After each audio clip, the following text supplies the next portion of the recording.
My name is Ngobizulu, also known as Kathy Pachem. After 23 years of marriage, I had had enough, so I moved out of my home and rented some accommodation.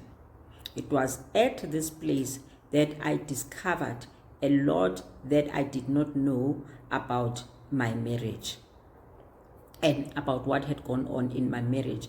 I just know that it felt horrible. It was a terrible feeling that I had about my marriage. It was never a happy marriage at all.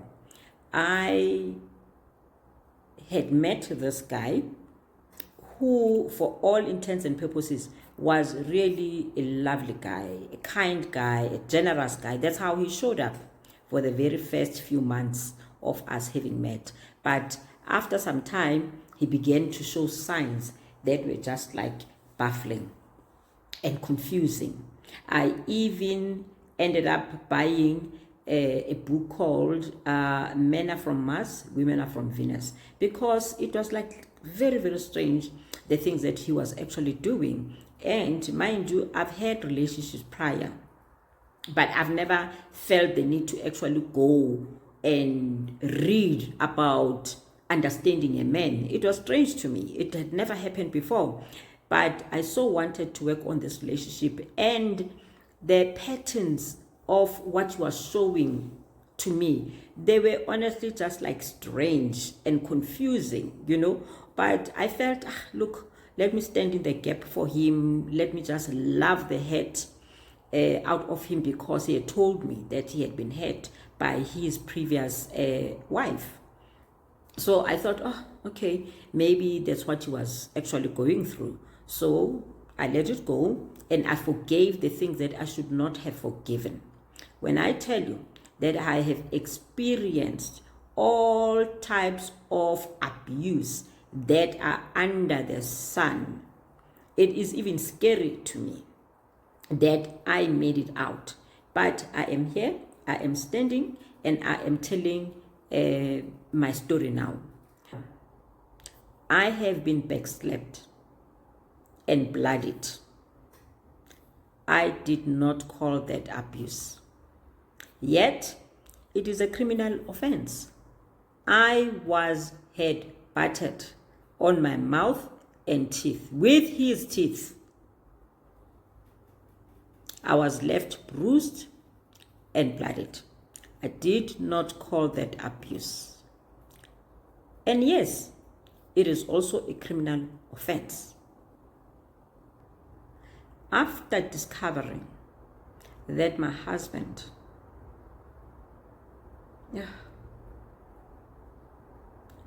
after discovering that my husband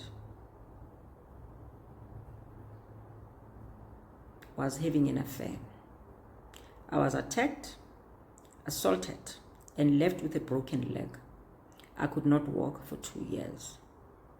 I did not call it abuse, and it is a criminal offense. I was brutally raped. I did not call it rape, and it's a criminal offense. I have discovered that a lot of abuse happen under the roof of love. But like I said, I've experienced all sorts of abuse. But the most brutal one was the silent treatment that I endured. Imagine a person who has said they love you, but have the capacity to shut you out and not speak to you for days without number. And the days become weeks without number. And the weeks become months without number. No word spoken. You are sleeping in the same bed. No touch, nothing, no hello, no goodbye.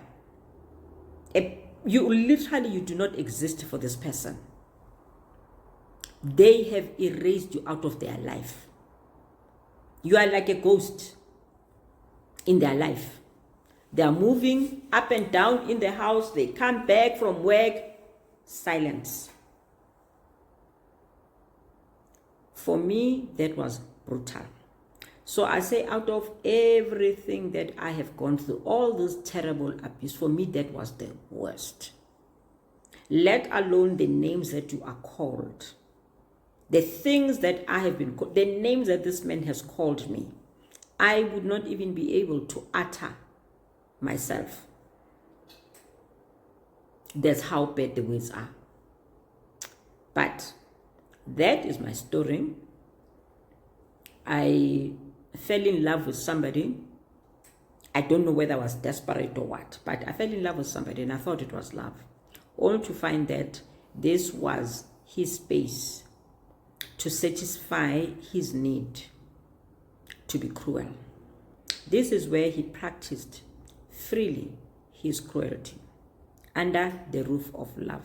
As soon as he entered that door, he came in and it was a space for him to pray. He couldn't show people that side of him. When you look at him, you can see, wow, what a lovely gentleman, what a lovely guy. I mean, I had a lot of people, they were admiring him, admiring me, and saying, wow, you found a nice person. But anyway, that's what it was. It was a terrible, terrible marriage. I stayed in that marriage. I got up, I smiled, I showed up for the world, for my family, and for his family. Abuse thrives in silence. I did not see it as abuse until I got out of that environment. That's when I look back and I realized what I have been through was more than matata alinyalo. It was more than marital problems.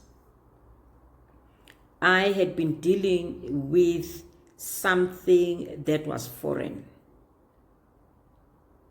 No person is all bad all day. No person is all bad. So yes, there were moments where he showed up and gave the breadcrumbs. And I held onto these breadcrumbs. When I discovered that he was having an affair, I was attacked, assaulted, and left with a broken knee. I could not walk for, I think, 2 years. I did not call that abuse. It is a criminal offense. This is the reason why I now speak on issues of domestic violence, because I experienced the most brutal treatment under the roof of love for years. So, this is my why. This message that I am preaching is for somebody. It is not for everybody. It is for somebody. And that's why I am doing it. I've got daughters. I've got a son. And it is my hope that they will be able to listen to what I am saying and hear it and be able to identify the patterns. It's a pattern. Remember, it's a pattern. It's patterns. It's not just like one thing. I mean, people make mistakes, but there are times when those mistakes, they really are not mistakes. They are a decision that this person has actually made. And they target love relationships because that is the safest place for them to run helter-skelter without being held accountable.